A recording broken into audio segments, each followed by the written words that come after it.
Guys আমাদের কুনোর অবধি নতুন করে বিমান চালু হয়ে গেছে। তোমরা যদি কেউ বিমানের মজা নিতে চাও, দুর্গাপুর থেকে কুনোর অবধি বিমান চালু হয়ে গেছে।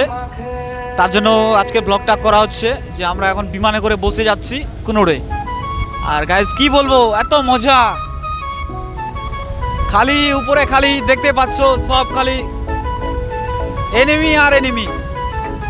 গোটা রাস্তায় এরকমই বিমানের উপরে খোলা হাওয়া। আর সত্যি কথা বলতে কি খুব ঠান্ডা, আর মেঘের অবস্থা তো একটু খারাপ আছে। তোমাদের যদি কারো মনে হয় যে বিমানে করে ঘুরতে যাবা কোথাও, তাহলে নিচে আমাদের যে পাইলট আছে ওর মোবাইল নাম্বারটা দিয়ে দেবো আমি ডিসক্রিপশনে।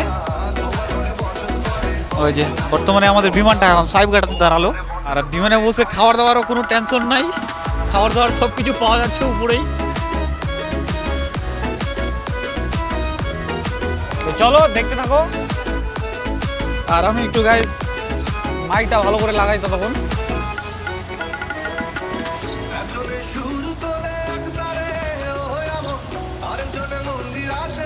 ধন্যবাদ। এও আমার সঙ্গে বিমানে এবারে প্রথমবার উঠছে। তোমরা যদি কোথাও একে দেখতে চাও, এর কাছেও টিকিট পাওয়া বিমানের, টেনশন নাই। রাখে আর কি দুই চারটা, আমাদের কুনোরের ছেলে তো দুই চারটা টিকিট সবসময় থাকে। আর পাশে এই যে ওই পাশে যে আছে ওই দাদাটা, ওই ব্যাগ ভর্তি করে নিয়ে আসছে সব টিকিট। রায়গঞ্জে গেছিল আজকে।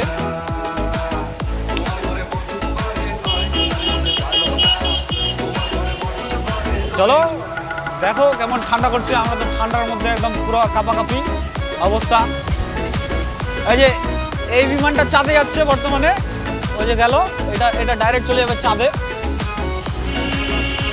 শুধু চাঁদে যাওয়ার পেট্রোল খরচাটা লাগে, আসারটা আবার লাগে না, কারণ আসার সময় ডাইরেক্ট লাফায় পড়ে।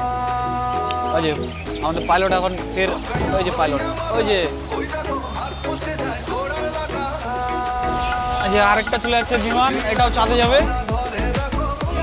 সোজা চাঁদে চলে যাচ্ছে। তো বন্ধুরা দেখতে পেলাম এখন আমরা সাহেবঘাটা এয়ারপোর্ট থেকে রওনা দিলাম। আমাদের হচ্ছে এয়ারপোর্টটা নেক্সট এয়ারপোর্ট কুনোরে আছে। আর কুনোর অবধি আমরা টিকিট করেছি বিমান। এই যে ওই যে দেখতে পেলাম ওই বর্তমানে মঙ্গল গ্রহ থেকে আসছে এখানে দাঁড়াই আছে। আজকে মোটরসাইকেল বার করিনি গাইজ, করে পাচ্ছি গাড়ির সাথে বসে বসে এইভাবে। আজকে সারাদিন ঘুরবো আর তোমাদেরকে ব্লগে দেখাচ্ছি কোথায় কোথায় ঘুরছি না ঘুরছি। এখন বর্তমানে যাচ্ছি কুনোরে।